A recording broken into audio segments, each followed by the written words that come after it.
session on solving the Schrodinger equation and finding the solutions of the Schrodinger equation to a hydrogen atom or to any one electron system. Please notice that this is the simplest system available to us, where an atom has one electron, and the nucleus may either contain one proton or more than one proton. In other words, the atomic number may be either one or more. Examples of this one electron system include, of course, the hydrogen atom itself. But along with hydrogen atom, we also have helium plus, lithium 2 plus, beryllium 3 plus, so on and so forth. Whatever we discuss is the simplest case because there is only one electron, and therefore we are forced to consider two things. One, the motion of the electron. Second, the Coulombic attraction between the electron and the nucleus. In the model that we are presenting, we are ignoring the motion of the nucleus and also the motion of the atom as a whole. So when you have to take an integrated look, there are actually three kinds of motions. One, the motion of the nucleus. Two, the motion of the electron. And three, the motion of the atom as a whole. But here we are assuming that the nucleus is stationary because it is many times heavier compared to the electron, and therefore we are considering only the motion of the electron with respect to the nucleus and the attraction between the positive nucleus and the negative electron. Also remember that since this is a one electron system, we are not forced to deal with the electron-electron repulsions, and also we are not forced to deal with the different Coulombic attractions of different electrons with the nucleus. Bearing these things in mind, let us once again write the general form of the Schrodinger wave equation. And as we very well know, it is minus h square by 8 pi square m, dou square by dou x square, dou square by dou y square, dou square by dou z square, operating on psi, plus the potential energy part V into psi is equal to E psi. We can say that for the system that we are considering, where there is an electron which is in motion about a nucleus of charge plus Ze, the Coulombic potential energy is given by minus Ze square by 4 pi epsilon naught r. So therefore, if you substitute the value of V, the Schrodinger equation becomes minus Ze square by 4 pi epsilon naught r psi is equal to E psi.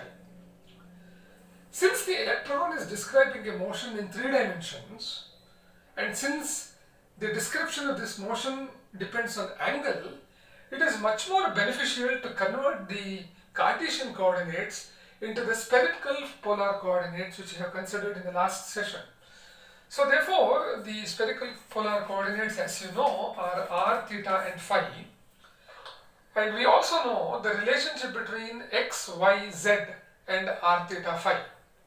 So after finding out this relationship, we can substitute for x, y and z in the Schrodinger equation. When you do that, you get the Schrodinger equation in spherical polar coordinates. So the normal form of Schrodinger equation we wrote was in Cartesian coordinates. By substituting the value of x, y and z in terms of r, theta, phi, we will be able to write the Schrodinger equation in terms of spherical polar coordinates. I have not shown that equation, I have not written that equation, but what is important is that even this equation has three variables, namely r, theta and phi. As you very well know, r indicates the distance of the electron from the nucleus, theta and phi indicate the two angles which are varying. Theta is called as the colatitude and phi is called as the azimuth. Therefore, it is advantageous for us to split the Schrodinger equation into two parts. One equation should depend on the variable r, and the other equation should depend on the angular part, the angular variables theta and phi. We achieve this by writing psi first as a function of r, theta, phi, and then splitting the wave function psi into two functions, r of r which is a function of only one variable r, and y, which is a function of two variables theta and phi.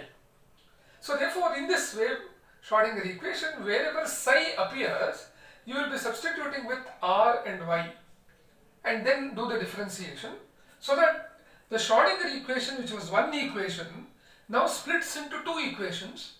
One equation involving only r, another equation involving only theta and phi. I have not shown both the equations because that's slightly complicated, not very frightening, but slightly complicated. But we are more interested in solving them. So when you solve this equation in r, you get r of r, and when you solve the equation in theta and phi, you get this function called y, which depends only on theta and phi. R of r is called as the radial wave function and y is called the angular wave function. So to get the full picture, you need to multiply the two. That means you need to multiply the radial wave function with the angular wave function. Please remember that the radial wave function shows the distribution possibility with distance, whereas the angular wave function shows the wave function as a function of angle. And to get an integrated picture, you need to multiply the radial and the angular wave functions. Hence, one way of solving the Schrodinger equation is to split it into two sets of equations, one depending only on r, another depending only on theta and phi. We will be discussing the meaning of the radial wave function and the angular wave function and what implications we draw about the probability of finding the electron at various distances and various angles.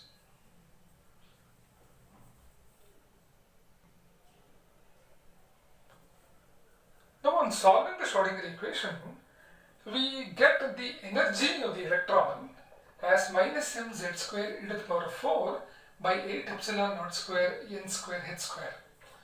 You will notice that the energy depends only on the principal quantum number n, and it does not depend on the other two quantum numbers, which means for a one electron system, and let me underline this, for a one electron system, the energy of the electron depends only on the principal quantum number, which means that the energy of the electron in first shell is same, the energy of the electron in second shell is same, third shell, when it goes to third shell it becomes different, and fourth shell it becomes different, which means that for a one electron system, the energy of 2s and 2p orbitals is same, of 3s, 3p and 3d all have the same energy, so on and so forth.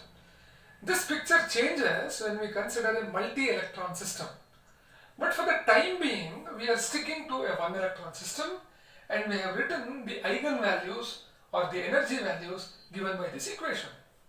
But in order to describe the wave function completely, we require three quantum numbers as a fallout of solving the Schrodinger equation. One is, of course, n. N, or the principal quantum number, depends on r. So upon solving the radial part of the wave function, when you solve the radial part of the wave function, the consequence is that you get the principal quantum number n. N, of course, can take the values 1, 2, 3, 4, 5, which we are going to discuss in the next slide. Now, n will control the value of L, and L will control the value of ML. L and ML are obtained upon solving the angular part of the wave function. So when you solve the angular part of the wave function, which means that two equations which depend on theta and phi, you end up getting two new quantum numbers. One is called L, the other is called ML.